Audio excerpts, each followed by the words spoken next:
Manga Time. Kali ini gue akan merecap alur cerita Tokyo Revengers chapter 29 sampai 34. Dan ini spoiler warning bagi kalian yang belum baca manganya dan hanya menonton animenya saja. So gak usah banyak omong, mari kita let's go.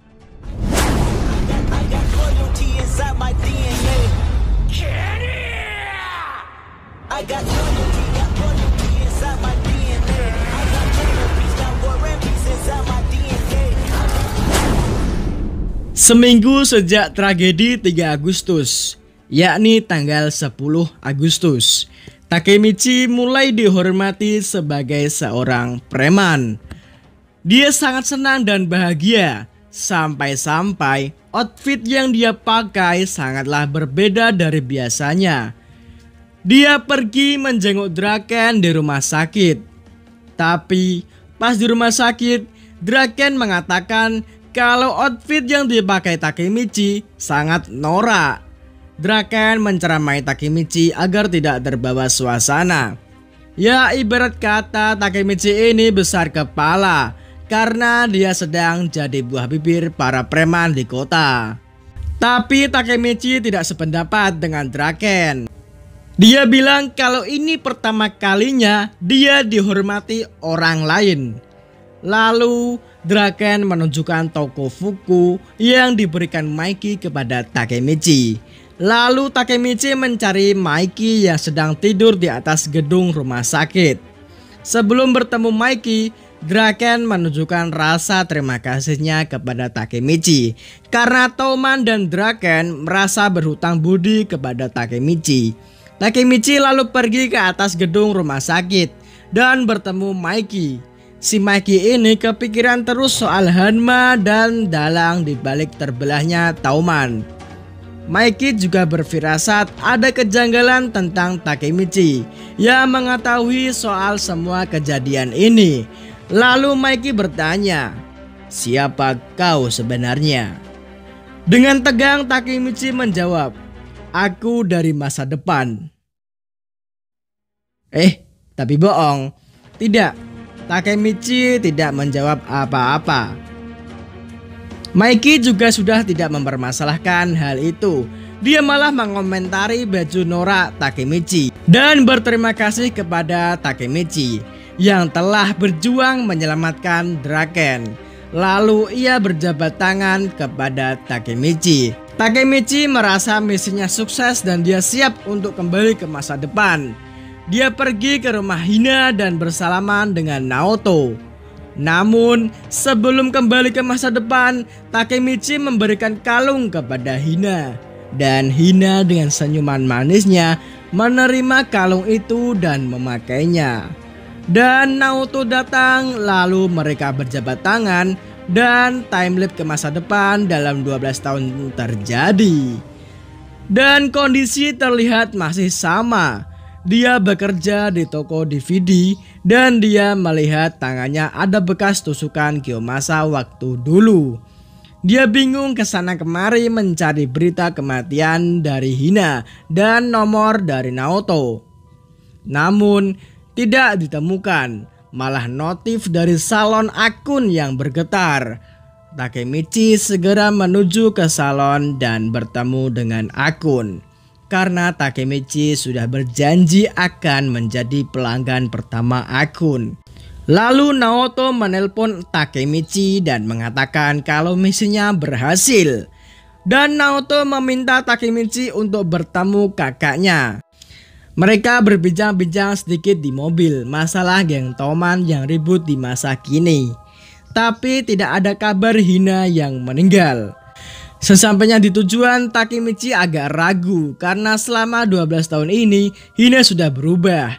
Kini dia menjadi guru SD, sedangkan Takemichi cuma pelayan di toko DVD. Namun Hina menyambut Takemichi dengan pelukan. Tapi itu hanya halusinasi Takemichi.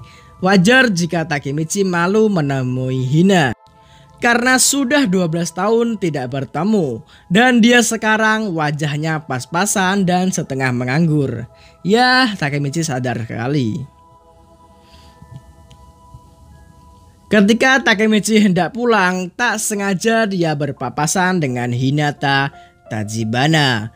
Tangis haru dia ekspresikan di depan mantan pacarnya itu karena bisa melihatnya lagi setelah 12 tahun lalu dan dengan keadaan sehat walafiat. Lalu Takemichi pun masuk ke dalam rumah Hina dan berbincang-bincang dengan Hina dan Naoto. Tidak ada suara di situ. Mereka diam. Takemichi dan Hina salting. Mereka membicarakan hal-hal yang salah. Lalu Naoto meninggalkan mereka dan pergi. Tapi Takemichi ingin dia di situ menemaninya. Lalu Naoto mengusulkan kalau mereka pergi mobil-mobilan pakai mobil beneran. Di tengah-tengah perjalanan Hina menyuruh Naoto menghentikan mobilnya. Dan Hina ingin jalan kaki bareng Takemichi di suatu tempat. Tempat di mana Takemichi mencapakan Hina saat malam Natal. Takemichi tiba-tiba memutuskan Hina di tempat itu. Namun Takemichi tiba-tiba pergi izin ke toilet. Dia menyesali perbuatannya yang mencapakan Hina. Lalu ia pergi keluar untuk menemui Hina lagi. Tiba-tiba ada seseorang mengatakan ke Takemichi kalau Hina tidak ada di dalam mobil ya. Dia adalah Suji Hanma, mantan ketua geng Mebius. Lalu Takemichi punya firasat buruk terhadap Hina. Dan itu benar, saat dia menuju ke mobil Hina, ada mobil lain melaju kencang ke mobil Hina. Dan benar saja, mobil itu sengaja menabrakkan mobilnya ke mobil Hina. Tepat di depan mata Takemichi, Hina tertabrak mobil. Takemichi dengan cepat lari ke posisi Hina dan akan menyelamatkan Hina. Namun sebelum itu dia bertemu dengan orang yang menabrakkan mobilnya. Orang itu tak lain dan tak bukan adalah Akun. Sontak Takemichi kaget dan Akun mengatakan kalau sekarang Toman ada di genggaman Kisaki. Akun yang terlalu takut, dia melaksanakan tugas ini dengan terpaksa. Dia meminta ke Takemichi untuk menyelamatkan semuanya. Lalu mobil Akun meledak. Belum dengan mobil Hina. Hina masih selamat dan kondisinya sudah mati separuh badan. Kakinya sudah tak terasa.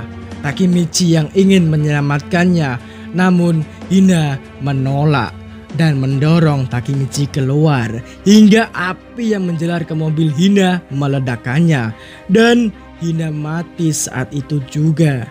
Takemichi yang seakan tahu akan hal itu, dia berjanji akan menyelamatkan Hina lagi. Dia akan berjuang keras sampai ke puncak Tauman.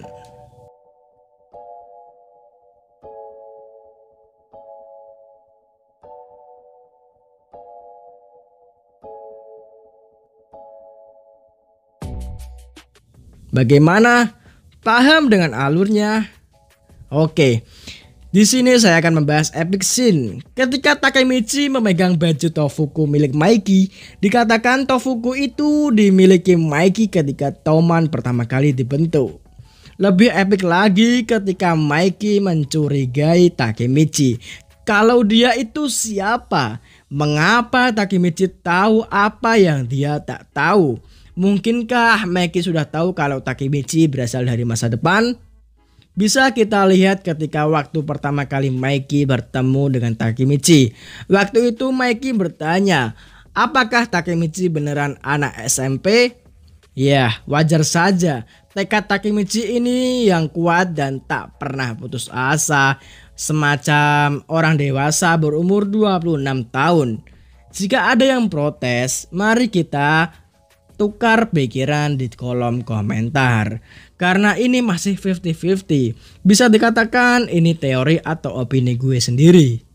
Dan ada lagi waktu Takemichi memperlihatkan tanda tusukan di tangannya waktu di toko DVD. Serta tusukannya langsung yang dilakukan oleh Kiyomasa. Yang kemarin gue ceritain itu sudah diperlihatkan di opening animenya. Kalian yang detail pasti tahu.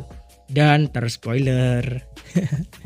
Kalung yang diberikan oleh Takemichi pada 12 tahun yang lalu masih dipakai oleh Hina di masa kini.